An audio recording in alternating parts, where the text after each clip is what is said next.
let's create a chatbot to reply to the customer in case the customer types in specific text that is not available or mentioned in your code. The simple option here is to drag and drop the error reply box. Next step is to edit.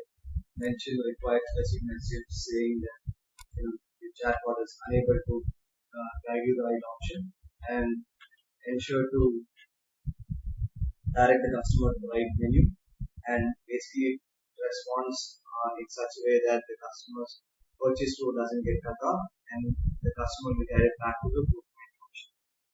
Save node. Next is to connect box.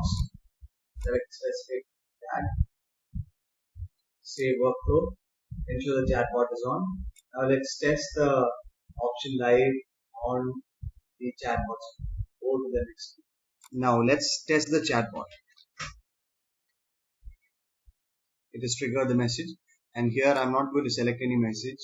Rather, I'll just type in saying talk to agent so that the chatbot initiates the error text message.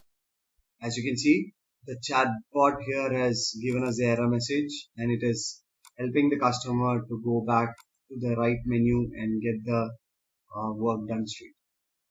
That's all for today. Have a great day ahead. Bye bye.